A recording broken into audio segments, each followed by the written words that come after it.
Irmãos, hoje é o último dia, né, de uma série de mensagens sobre família.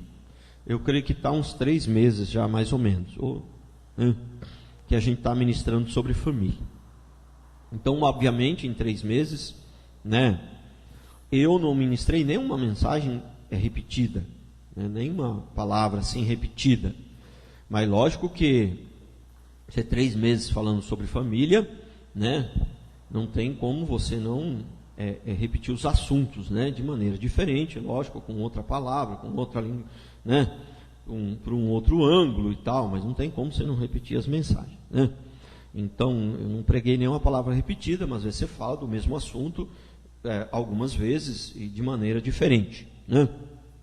E nesse sentido, né, eu queria dizer aos irmãos que os irmãos vão se surpreender muito.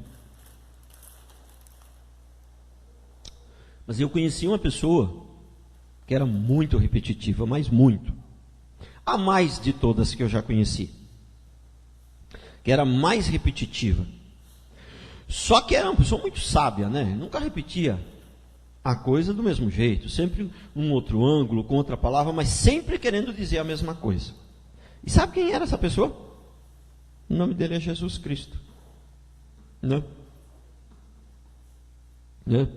O nome dele é Jesus Cristo. Se você for observar na Bíblia, a pessoa mais repetitiva que existe na face da terra é Jesus Cristo. Só que a sabedoria dele era tão grande que se você não atentar direitinho para o negócio, você não percebe, porque ele nunca repetia do mesmo jeito. Ele sempre falava querendo chegar no mesmo resultado, no mesmo objetivo, falando do mesmo assunto, mas sempre usava palavras diferentes. Hoje ele falava de um jeito, depois ele usava outra palavra, ele vinha para outro jeito. Então a pessoa não conseguia perceber. Mas é a pessoa mais repetitiva que eu já conheci, né? E sabe o que ele era, né? E continua sendo, né? Ele com certeza, sabia, né, dessa pesquisa os especialistas, né, dizem que o que você vê, você memoriza muito mais do que você ouve. Né? E aquilo que você ouve uma vez só, você não memoriza quase nada, né? Você memorizar o que você ouve, você tem que ouvir 2, 3 ou mais vezes, né? Então, é um assunto, lógico, bastante importante, né? A família, então, a gente insistiu um pouco nisso, né? Mas eu estava pensando ontem, né?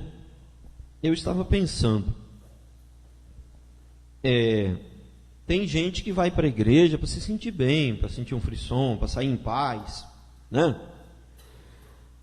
Mas ser crente, ir à igreja, muitas vezes é um tédio, viu? Você se assusta com isso? Né? E eu fiquei imaginando o Marcelinho. Eu pensei no Marcelinho.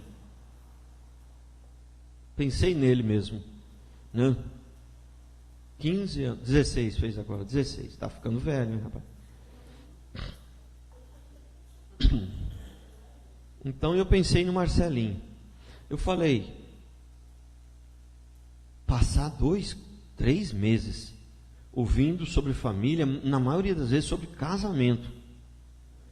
O cara é solteiro, não está nem em idade de começar a fazer corte. Falei, será que não deve ser um tédio para ele?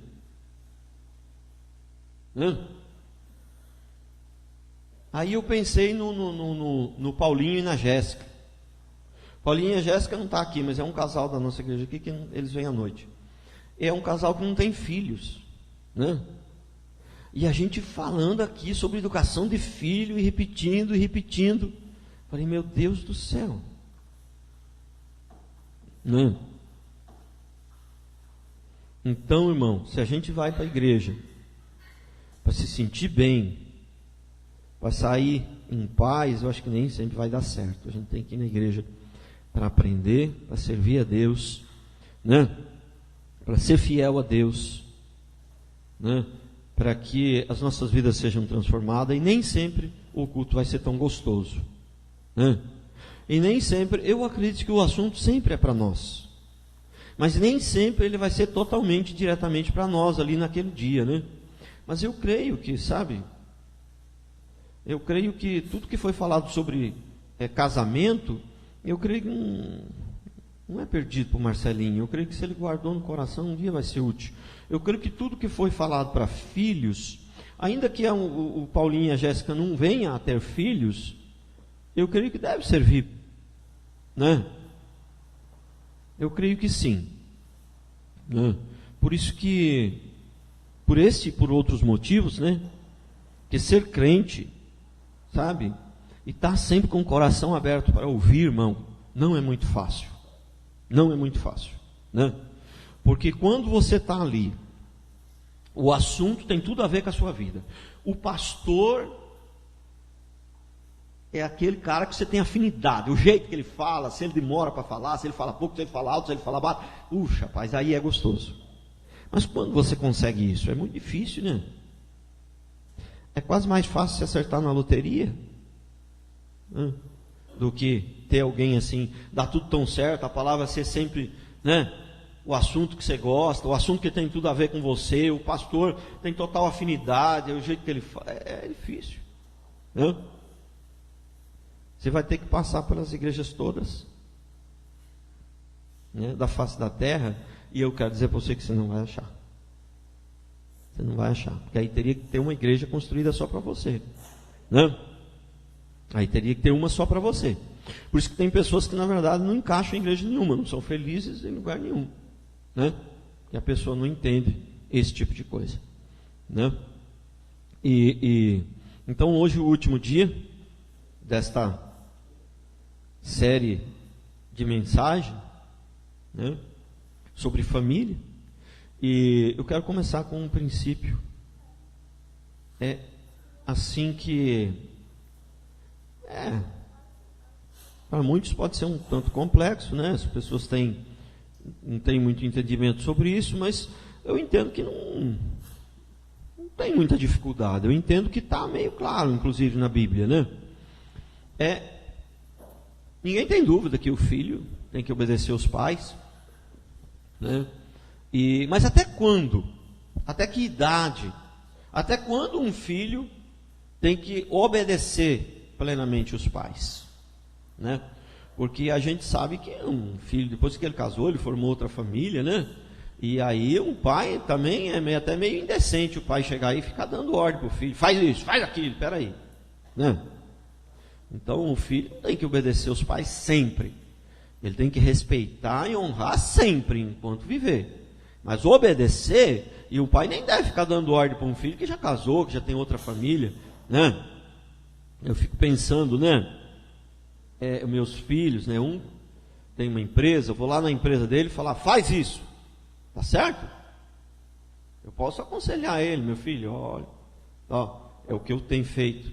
E vice-versa também, o outro que está na igreja também, eu não posso chegar lá e ficar dando ordem para ele, né? Então, até quando que um filho deve obedecer? Até quando você deve, né, usar da sua autoridade contra o filho? Bom, se o filho vai cometer alguma coisa muito grave, que ele vai se arrebentar todo, você vê que não vai ter volta, você pode até usar a sua autoridade com um filho, né, casado, né, tem 40 anos, né, e já edificou a sua família, você pode até usar, né, a sua autoridade, né? Mas eu creio que isso é uma exceção, isso não é a regra, né? Então, mas até que idade um filho deve obedecer aos pais? Deve se submeter totalmente aos pais, deve obedecer. Então eu sei que tem gente que acha que é até 12, outro acha que é até 15, outro acha que é... bom, eu acho que não tem uma idade. Eu acho que o texto aqui da Bíblia, ele diz claramente, né? 1 Timóteo 3, 4 e 5, que governe bem. O texto aqui, eu só pus uma parte do texto, lógico, senão não daria tempo, mas o contexto todo aqui está falando das qualificações para alguém, né, que vai ser pastor. As qualificações para alguém que vai ser pastor, vai ser ordenado ao ministério, então ele tem que ter algumas qualificações. E as qualificações é que governe bem a sua própria casa. Se ele não governar bem a sua casa, como é que ele vai governar a casa de Deus? Então o contexto é esse. E diz assim: e que governe bem a sua própria casa, criando os filhos com disciplina e com todo o respeito. Pois se alguém não sabe governar sua própria casa, como cuidará da igreja de Deus? Não seja neófito para não suceder, se ensoberbeça e incorra na condenação do diabo. Então, o texto aqui está bem claro, né? E que governe bem a sua própria casa. A minha casa hoje é eu e minha mulher, né? Os filhos que já casaram é outra casa, é outra família, né? É outra família. Então, enquanto o filho estiver na minha casa, debaixo do mesmo teto, ele tem que me obedecer, né? É lógico, se você tem um filho, já tem 35, 40 anos, 50 anos, ainda mora com o pai, é solteira, ainda mora com o pai, lógico, os pais têm que tomar um certo cuidado também, não vai tratar a pessoa como se fosse criança, entendeu? Tem que ter um certo cuidado também, tem que ter ali um respeito também com a idade da pessoa e tal, né? Enfim, mas, se a pessoa quer fazer alguma coisa na casa, que não é do costume da casa, vai trazer transtorno na casa, fala, não, nessa casa quem manda sou eu, isso aqui. Quer trazer alguma coisa para dentro da casa, né? Um rapaz é solteiro, uma moça é solteira, tem 40 anos, quer trazer alguma coisa para dentro da casa que não é de costume, quer trazer uma bebida alcoólica para dentro da casa, fala, não, nessa casa não, aqui não, entendeu? Eu não quero bebida dentro dessa casa. Então, na verdade, o que acontece? O pai, a autoridade maior dele é sobre a casa, né?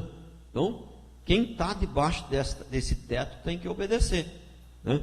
Agora, a pessoa saiu debaixo desse teto, né?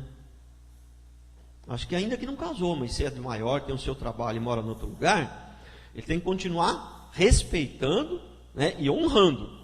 Mas obedecer, obediência total, não. Enquanto está na mesma casa. Que governe bem a sua própria casa. O meu filho casou, ou então mesmo que não casou, está morando em outra casa, ele tem o trabalho dele, não tem como ter autoridade, domínio sobre a vida dele, né? Se quiser inclusive se desviar, a responsabilidade, né, não é muito minha não, né? Agora, se ele estiver debaixo do meu teto, não. Aqui nós estamos indo para a igreja, né? E você vai também, entendeu? Não existe esse negócio. O menino muitas vezes tem 13, 14, 15 anos, 16. Estou orando para meu filho vir. O pai fala isso. Eu fico assim, eu fico muito admirado, porque acho que não precisa de um pastor sábio, não precisa de uma grande pregação para entender isso. Para mim me parece coisas óbvias. Entendeu? Tem um filho, está debaixo do meu teto, eu tenho que orar para ele vir. Eu sou o pai aqui, eu sou aqui nessa casa, quem manda sou eu. Aqui nós estamos indo para a igreja e você vai também.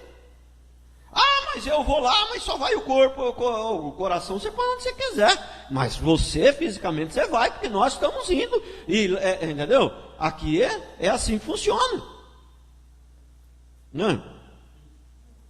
Então, enquanto o filho estiver morando debaixo do mesmo teto, ele tem que ter obediência total. Lógico, os pais têm que tomar um certo cuidado. Não vai tratar uma pessoa de 30, 40 anos como se fosse um menino, né? Mas, enquanto estiver morando debaixo da mesma casa, não existe idade, né? Agora, se ele tiver 18 anos, mas já trabalha, está independente, tem o trabalho dele, já mora em outro lugar, independente de ter casado ou não, aí já muda um pouco as coisas, né? E até mesmo porque você não tem domínio sobre ele, porque você não tem, ele trabalha, ele não está na sua casa, ele é de maior, e até mesmo porque você não vai estar junto com ele toda hora, você não vai ver o que ele faz, não tem nem jeito, né? Não tem nem jeito. Por isso que, esses dias até contei aqui na igreja, eu vi o testemunho de um pastor, que a filha se desviou, né? Embora essa filha ainda morava com ele, né? Então, aí ele achou que tinha talvez até que deixar o ministério e tal. Realmente, se ainda mora com a pessoa, e é meio complicado. Mas já é uma pessoa de maior, também adulto, trabalha e tal, também você tem que governar, mas não sei, aí como é que fica, né? Aí cada caso é um caso, aí precisa ver, né? É uma situação difícil, né? Então, próximo, o próximo princípio.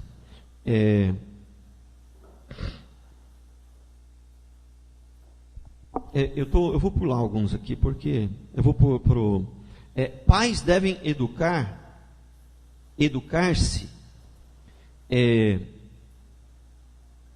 para poder educar os filhos, né? Então, não tem como pais que não são educados, pais que são mal educados, ou que não têm educação, vamos dizer assim, dar uma boa educação aos filhos. Tem jeito? Não tem, né? Então, o maior segredo que muitos pais não conseguem educar os filhos, não conseguem dar uma boa educação, é que eles não têm, eles não possuem uma boa educação. Eles não são bem educados, né? Então, eles não conseguem. Eles até tentam muitas vezes, mas não conseguem, porque eles não são bem educados. Não tem como alguém que não tem uma boa educação dar uma boa educação aos filhos. Você não pode dar a alguém o que você não tem, né? Tem um texto aqui, aparentemente parece que não tem nada a ver com educação, mas tem tudo a ver, né? Lucas 6, 39 a 40, diz assim: propôs-lhe também uma parábola: pode porventura o cego guiar outro cego? Não cairão ambos no barranco? O discípulo não está acima do seu mestre. Todo aquele, porém, que for bem instruído será como o seu mestre, né? Quer dizer, não tem jeito do cego guiar outro cego. Se os pais não sabem o que é uma boa educação, como é que ele vai dar uma boa educação, né? Então, o discípulo não pode ser maior que o seu mestre. Se eu estou aprendendo com você, como é que eu vou ser maior? Né? Tudo bem, né? Eu posso ser maior, porque com o tempo, né, eu vou tendo mais oportunidade, talvez, que o mestre, né? E eu vou aprendendo com outros também, e é de a longo prazo, mas aí o mestre já está quase batendo as botas também, né? Mas assim, não tem como você ser melhor. Se eu estou aprendendo com ele, se eu estou aprendendo com uma pessoa aqui, ó, me ensina aqui. A pessoa está me ensinando, eu vou aprender, no máximo que eu posso ser igual a ele. Se eu estou aprendendo com ele, como é que eu vou ser melhor? Né? Lógico que não me entendam mal, a médio e a longo prazo, eu sempre digo que os filhos devem ir além, porque eles não vão aprender só com os pais, eles aprendem com outros também, e com o tempo, né? Na verdade, na maioria das vezes os filhos, eles têm mais oportunidade, né? Então, eles podem ir mais longe, né? Mas não tem como alguém que tem uma má educação, né, educar bem os seus filhos. É totalmente impossível. E se educar depois de velho, aí é uma batalha. Mas é a vida. Ninguém falou que era fácil, né? Ninguém disse, venha, que é fácil. Venha. Muita gente está pregando isso nos púlpitos aí. Venha que Jesus vai resolver os seus problemas. Mas a Bíblia não diz isso não, né?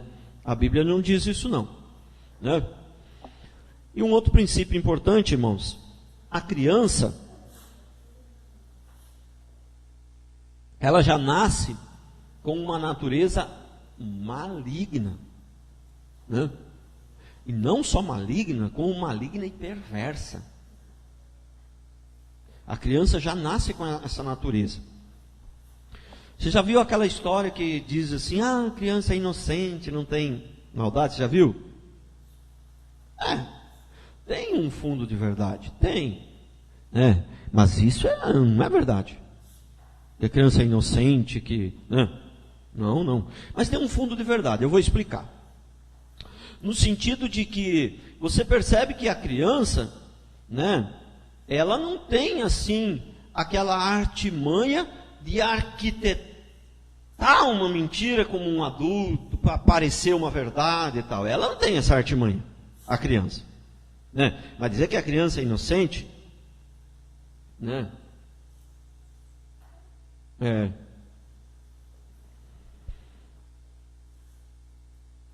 Irmãos, precisa ensinar uma criança a ser rebelde? Se você quer ter um filho rebelde, eu vou ensinar ele, mas vai dar trabalho para eu conseguir, mas eu vou conseguir. Precisa? Né? Você precisa ensinar um filho a mentir?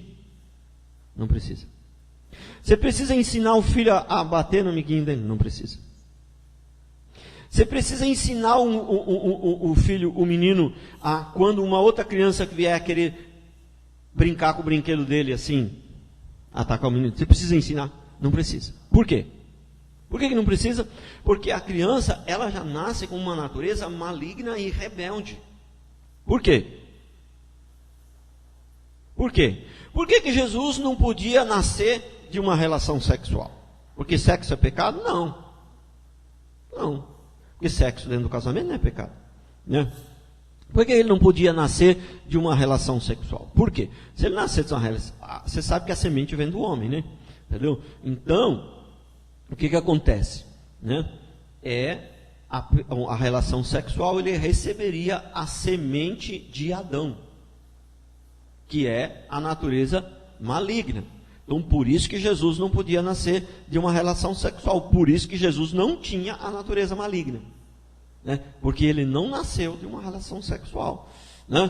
Então, todo aquele que nasce de uma relação sexual, ele recebe a semente maligna. Não porque o ato sexual seja pecado, no casamento não é pecado, mas é porque aí você recebe a natureza. Você se torna o quê? Descendente de Adão, parente de Adão, parente de sangue, viu?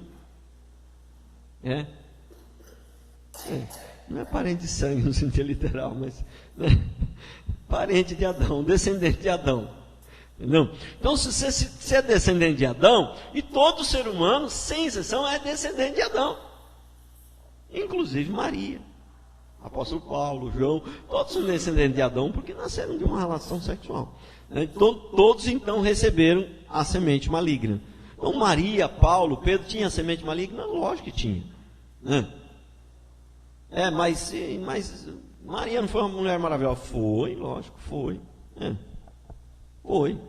Porque, não sei, pela graça de Deus, pela bondade de Deus, ela soube dominar essa semente maligna e não deixou, né, que isso, né, fluísse muito na vida dela. Ela teve domínio sobre essa semente maligna e não permitiu que isso atuasse muito na vida dela. Porque, com certeza, né, nós sabemos que Maria foi uma pessoa maravilhosa, um exemplo, não assim como, né, não para ser adorada, não para ser, ou fazer a reza para ela ver nós, porque ela não pode nos ouvir, nesse momento ela não pode nos ouvir, só quem pode nos ouvir nesse momento é Jesus, né?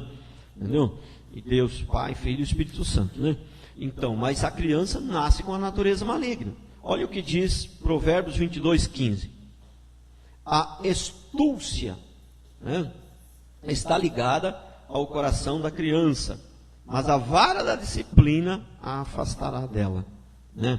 A estúcia é uma palavra difícil, mas né, aquela coisa capciosa, é difícil de explicar, mas né? Então, irmãos, aliás, palavra difícil. Ontem, sexta-feira, eu estava ministrando aqui, né? Aí eu falei que eu não sabia o significado da palavra, né? De uma palavra, né? E qual que foi a palavra, né? Diadema, né? E eu até sabia, mas na hora eu tinha esquecido. Aí eu cheguei em casa, a Carol falou assim: mas como é que você falou? Você fala um negócio desse que você não sabe o significado da palavra, né? E realmente, né, na nossa cultura a gente tem uma ideia de que o pastor, ele é obrigado a saber tudo, né? Isso não é verdade. Você não é obrigado a saber tudo, né? Lógico, você vai ministrar alguma coisa, você tem que se preparar. Eu normalmente me preparo, e normalmente quando eu venho pregar, né, eu sei o significado de tudo. Por quê? Porque eu estudei em casa antes de vir, né? Entendeu? Mas se eu não estudar em casa, não tem como, né? Se eu pegar aqui uma palavra de bate-pronto, então, mas essa ideia assim de que a gente tem que ser aquele Superman, que você tem que saber tudo, e você é obrigado a saber tudo, nesse pensamento, né, muitos pastores, eles tentam ter a resposta para tudo, e aí falam um monte de achismo, né? Falam um monte de besteira, né? Ele fala um monte de besteira. Então, enfim, mas vamos voltar aqui para o assunto, né? A astúcia está ligada ao coração da criança, mas a vara da disciplina o afastará dela. Olha Salmo 51:5, olha que coisa, isso aqui é Davi que fala, né? Eu nasci na iniquidade, e em pecado me concebeu minha mãe. Aleluias. Aqui dá a impressão que a mãe, né, o ato sexual aqui foi um pecado, mas não é disso que está falando. Né? Em pecado, ele já foi concebido em pecado. Entendeu? No momento da concepção, ele já recebeu a natureza maligna, entendeu? No momento da concepção. O que é concepção? Não é o nascimento. Concepção é na hora que foi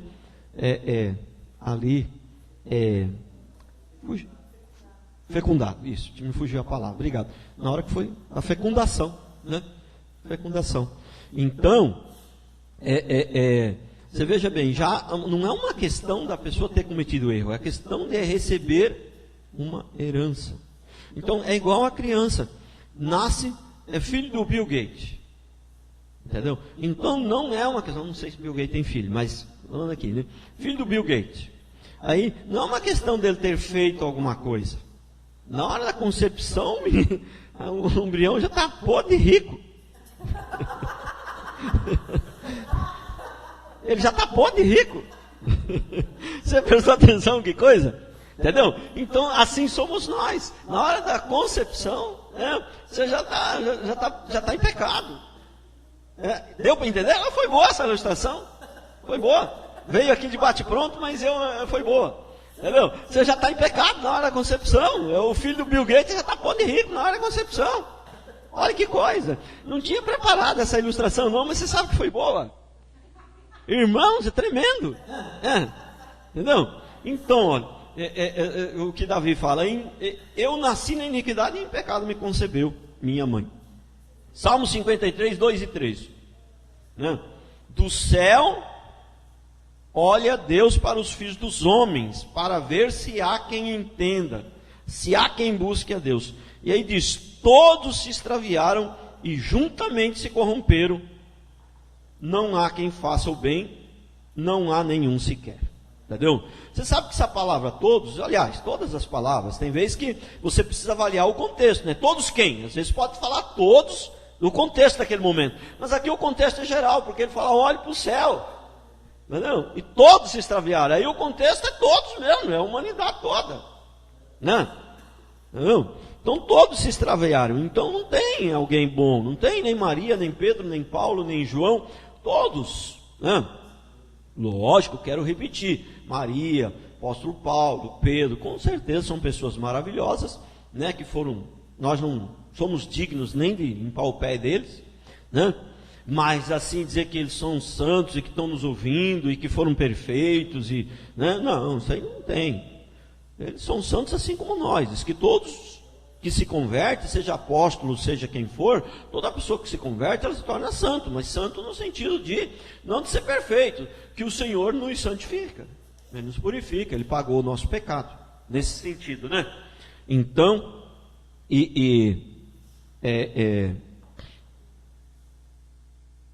continuando,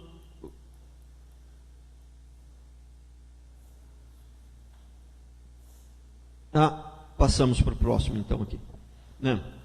Uma boa pergunta, ainda mais ou menos, né, dentro desse assunto, não é o mesmo assunto, mas algo ainda parecido. Aborto é permitido na Bíblia? Né? Então vamos ler aqui o texto. Na minha opinião, é lógico que a Bíblia diz que não é permitido, mas na minha opinião, além de não ser permitido, né, o aborto, ele é crime hediondo, né? Porque, de acordo com o Código Penal, o que é um crime hediondo? Né? A principal característica que determina que um crime é hediondo é a pessoa, né, não ter o direito de defesa. Entendeu? Alguém não tem o direito de defesa. Então, por exemplo, você vai lá, você briga, um homem brigando contra o homem, dois homens fortes, e um briga com o outro e mata o outro, né? Então o crime é muito menor do que um homem forte matar uma criancinha a soco, né? O crime é muito maior, é um crime hediondo, né? Dois homens fortes, um matar o outro na briga, não é um crime hediondo, é um crime gravíssimo, mas não é hediondo. Agora, um homem forte matar uma criancinha a soco é um crime hediondo, porque a criança não tinha direito à defesa. E o embrião, ele não tem direito a se defender. Aliás, ele não tem condições de se defender. Não tem a mínima condição. Porque você fala uma criança, ainda tem alguma defesa ainda, porque a criança ela pode gritar, né? Mas o embrião nem isso ele pode, né? Ele não tem direito à defesa. Então, o aborto é um crime hediondo, daqueles crimes onde a pena deveria ser máxima, né? Deveria ser máxima. Pastor, mas aí não ia ter presídio que aguentasse. Mas fazer o quê? Eu não posso fazer nada. Construir mais presídio então, porque o aborto, né, ele é um crime hediondo, que Deus perdoa se você se arrepender, viu? Né? Mas isso não muda o fato de que é um crime hediondo, né? Olha aqui Lucas 1, 39 a 45.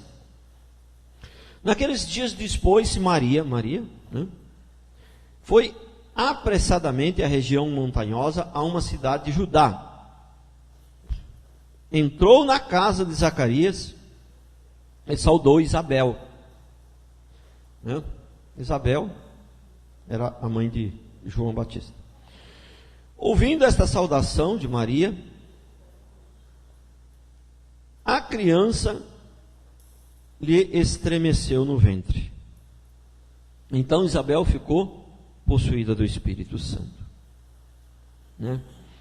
E exclamou em alta voz: bendita és tu entre as mulheres, e bendito o fruto do teu ventre.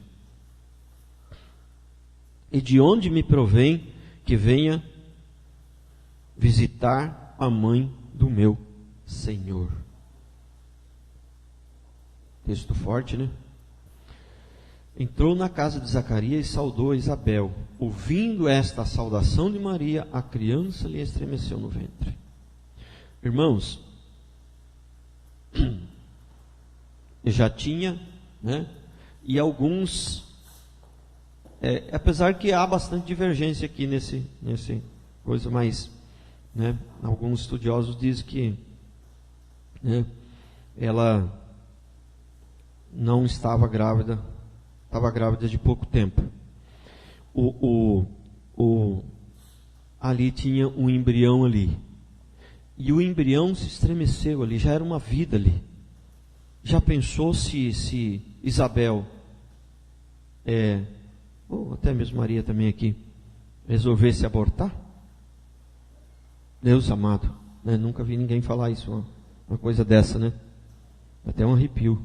Eu não sou de sentir arrepio, mas, né? Até já pensou se elas, né, resolvessem abortar a criança?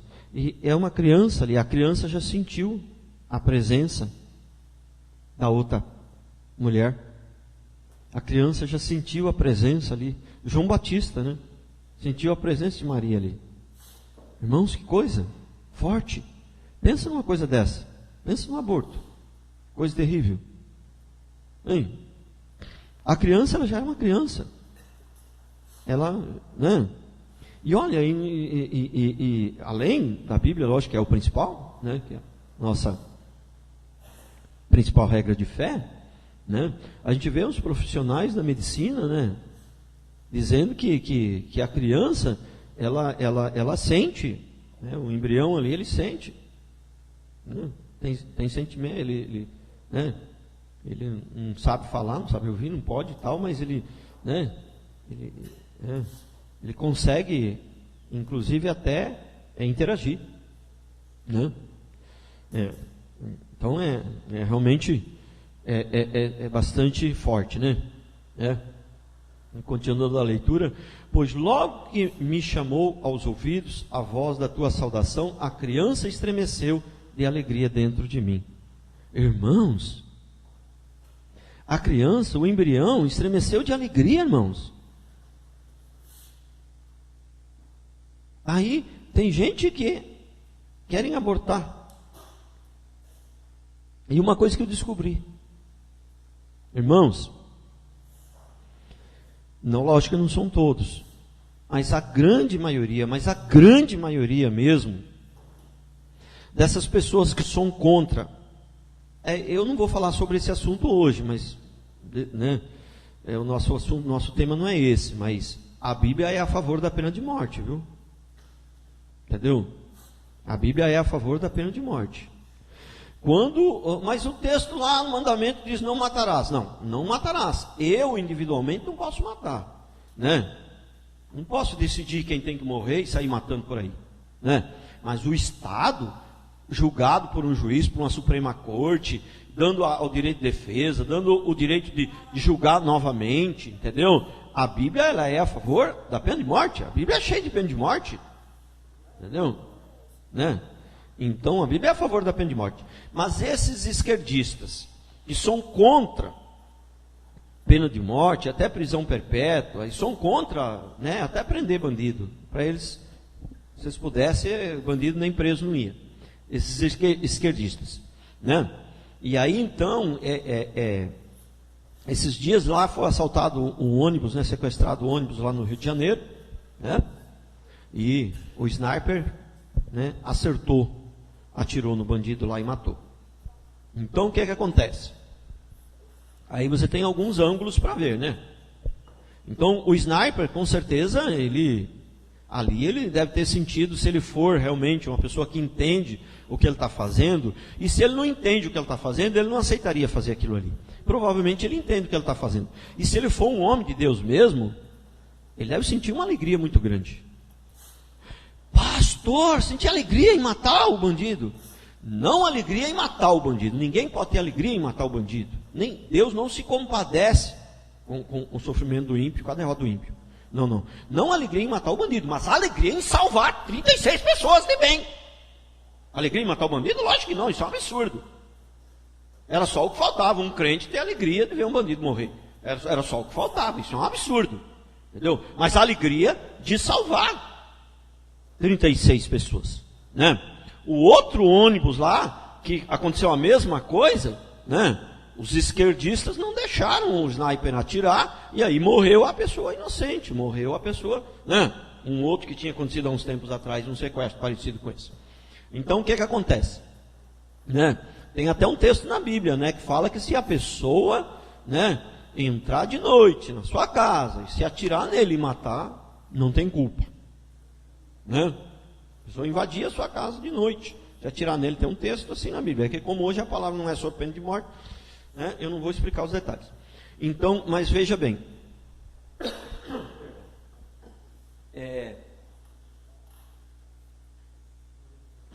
então o que acontece? Eu descobri que é o seguinte: geralmente as mesmas pessoas que são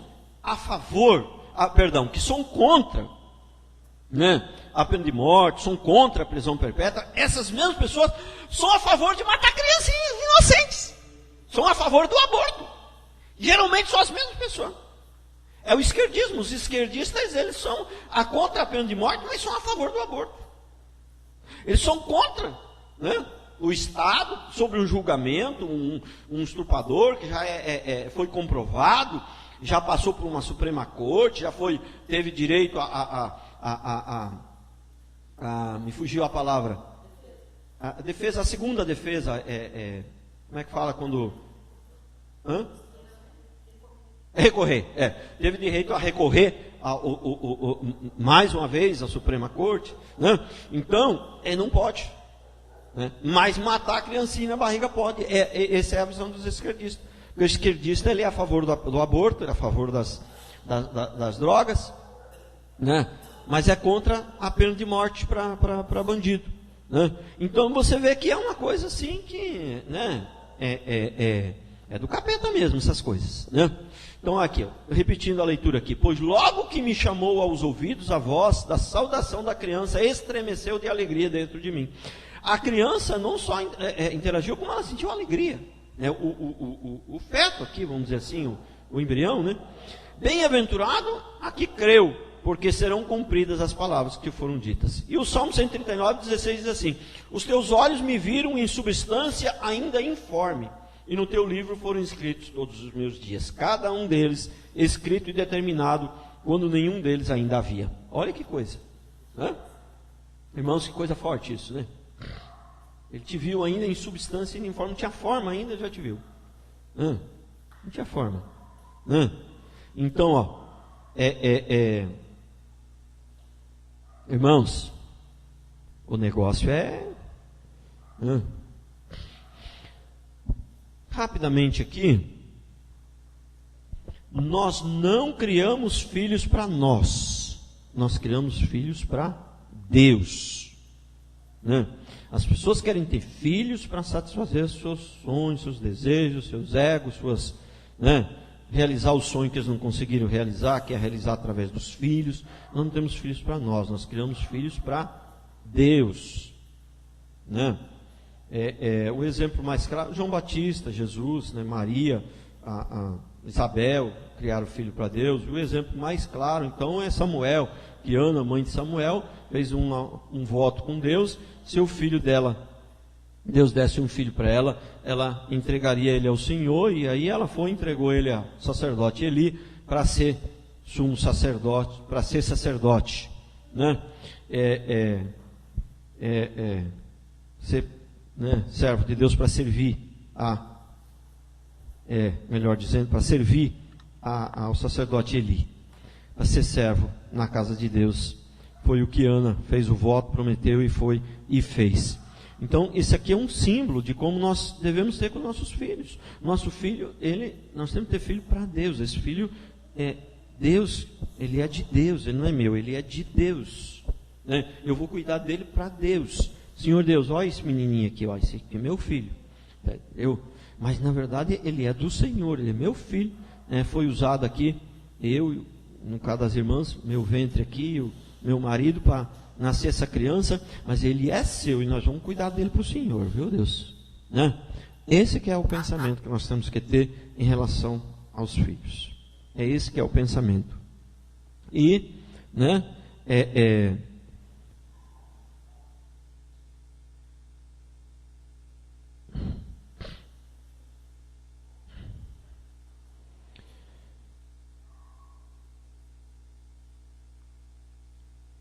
irmãos, pais que patrocinam o pecado dos filhos. Como assim, pais que patrocinam o pecado dos filhos? 1 Pedro 1, 15 e 16 diz: pelo contrário, segundo é santo aquele que vos chamou, tornai-vos santos também vós mesmos em todo o vosso procedimento, que escrito está: sede santos, porque eu sou santo. É uma coisa assim muito comum, eu vejo, e eu não estou falando de pessoas do mundo não, viu? Gente evangélica. O menino, você sabe, eu creio, que segundo a Bíblia, um cristão, ele não deveria, namorar. Não tem namoro na Bíblia. A Bíblia não fala de namoro. Namoro é uma coisa mundana. E eu vou mais além. Se você achar que isso é forte e tal, para você ter certeza, você saber que eu tenho certeza do que eu estou falando, eu já vou ser radical. É coisa do capeta mesmo, namoro. É coisa do diabo. Entendeu? Pastor, mas como é que a gente faz para casar então? Para casar, os judeus eles tinham um nome que eles chamavam de corte. Então a pessoa, o que existe é uma preparação para o casamento, uma preparação para o casamento. Então, preparação para o casamento é um período, que deveria durar em torno de 7, 8 meses, 1 ano, mais ou menos, aonde a pessoa vai se conhecendo, o casalzinho vai se conhecendo e conhecendo as famílias também, porque quando você casa, você não casa com uma pessoa, você casa com a família. Ninguém casa só com a mocinha, casa com a família toda.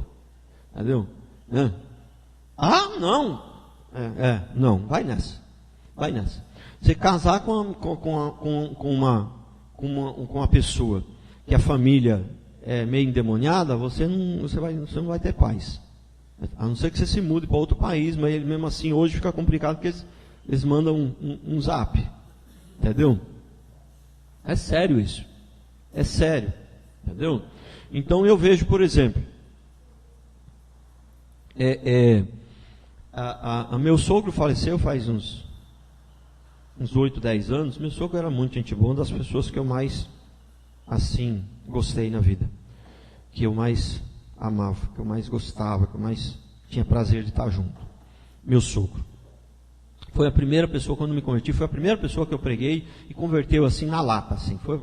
Acho que foi se não foi a primeira, foi um dos primeiros. Mas converteu assim, falou, não, eu quero isso aí que você está falando aí também. Né? Né? E ele era muito gente boa. E a minha sogra também. Também. Minha sogra é crente também. Demorou para minha sogra converter, mas ela é crente também. Né? E ela é muito gente boa. Enfim. Mas sei lá, cara, tem dia que,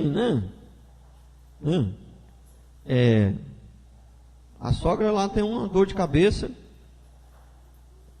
Carol já quer ir para lá. Mas você já foi a semana passada. Já foi anteontem. Entendeu? Então, a gente é crente, a gente se dá bem e a gente se entende. A gente não chega a ser uma briga por causa disso. Poxa, mas se nós que somos pastores, e minha sogra é crente, né? E mesmo assim, quase que se a gente for bem, ainda dá uns probleminha por causa da família dela. Entendeu? Você já imaginou então, né?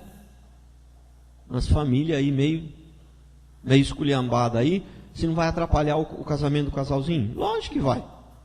Entendeu? Tem família que interfere e faz do casalzinho um inferno.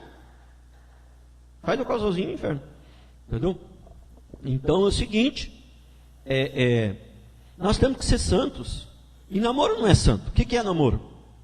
Namoro é satisfazer a carne, é beijo, é para mostrar para os outros. Estou com meu namorado aqui, viu? Porque as pessoas querem se mostrar também, né? Porque, né? Namorar alguém e os outros não ficar sabendo não tem graça, né? É para mostrar, né? A maioria das vezes é para mostrar.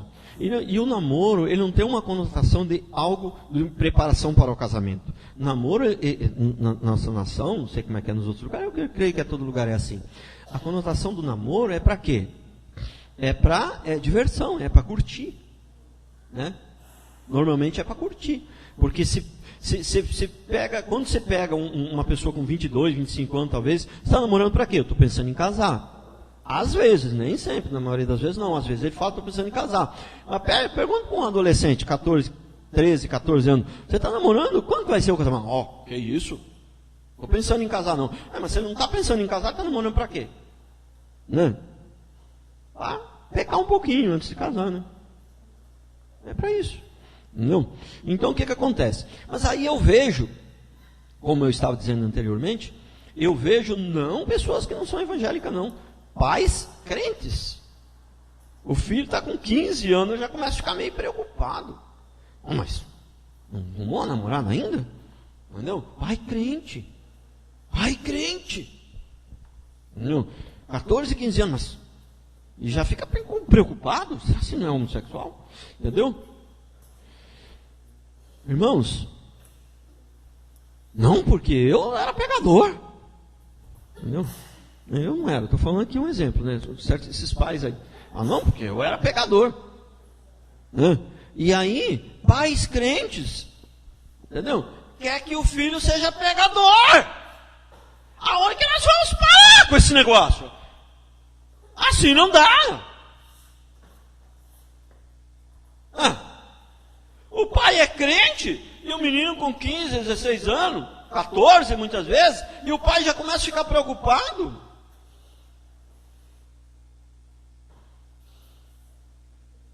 Ou a gente crê em Deus, ou a gente crê na palavra, ou a gente procura seguir a palavra, ou não. Não. Sabe? Um jovem crente não deve namorar, ele deve fazer a corte, ele deve ter esse período de se conhecer, fazer a preparação para o casamento. Mas ele só pode fazer isso, só pode pensar nessa tal da corte, no mínimo ele tem que ter duas coisas, ele tem que ter maior de idade e tem que ter um bom emprego. Se não for bom, mas pelo menos um emprego razoável, ele tem que trabalhar. Entendeu? Para pensar em fazer uma corte dessa. Entendeu? Agora o pai, crente, o menino está com 14 anos e já está preocupado. E que incentiva o menino a arrumar a namorada.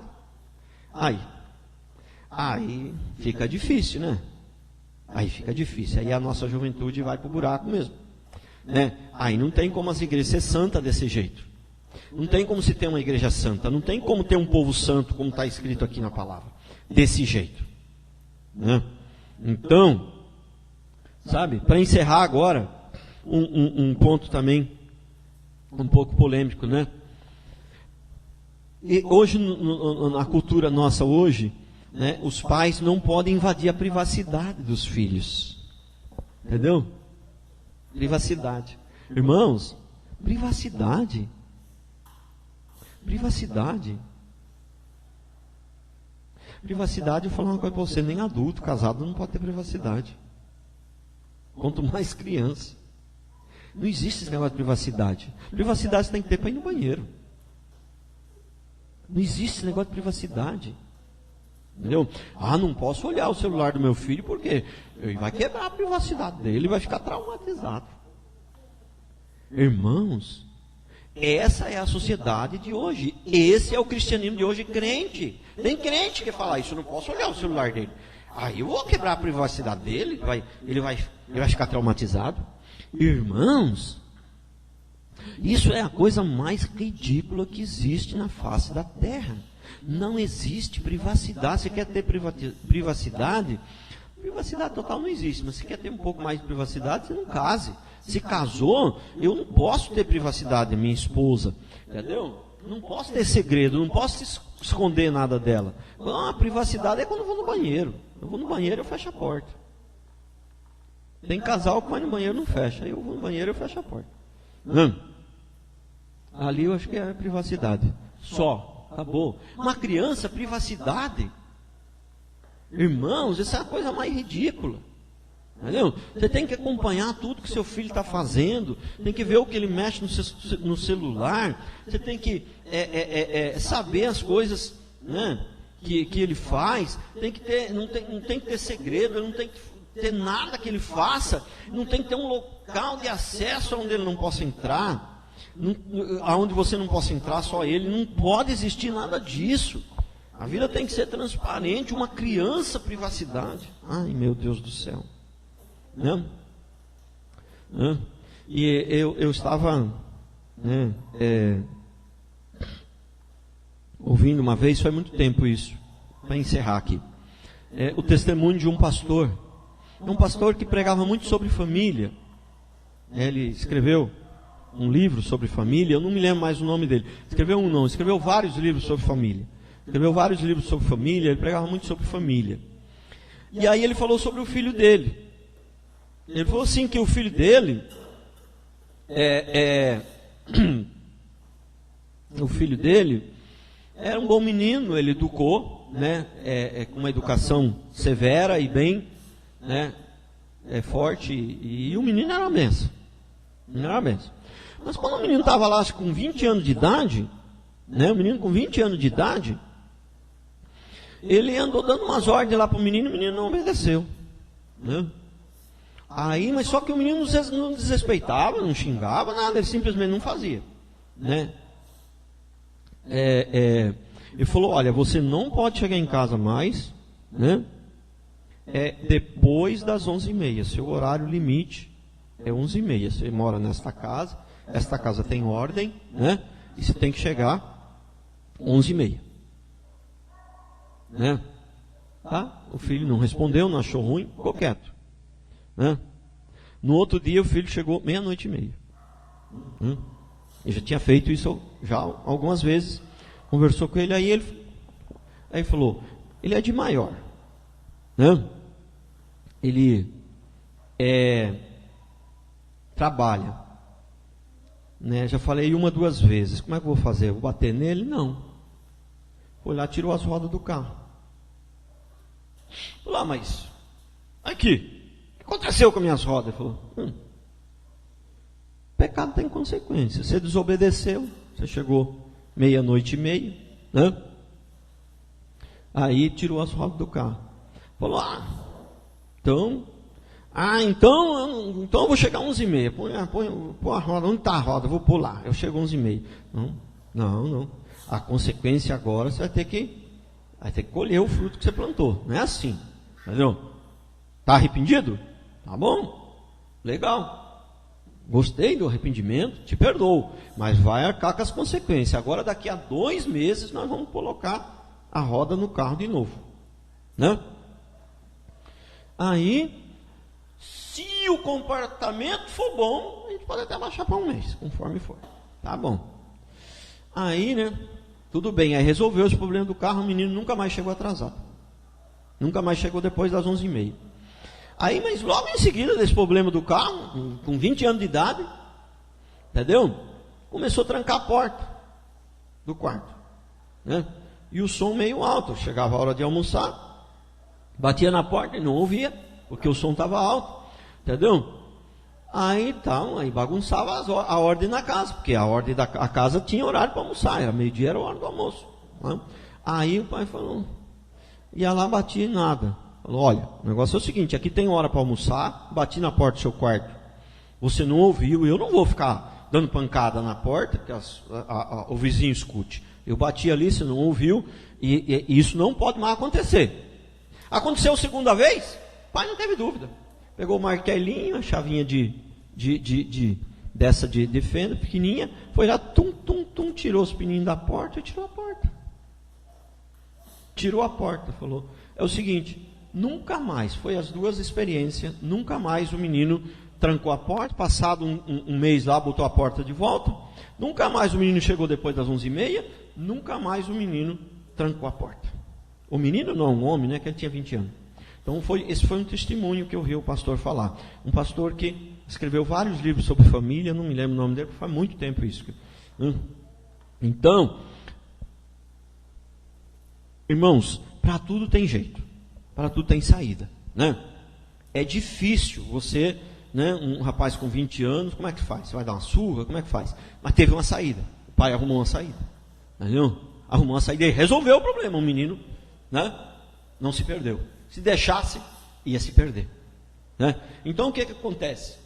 Até quando a gente tem que educar os nossos filhos? Até sempre, né? Enquanto eles estiverem em casa, tem que ter regra, você tem que estar, porque eles podem ter uma recaída enquanto tiver quase na hora já de receber o diploma, de sair de casa, de casar e receber o diploma, ele pode ter uma recaída. E se você permitir, aí bagunça tudo.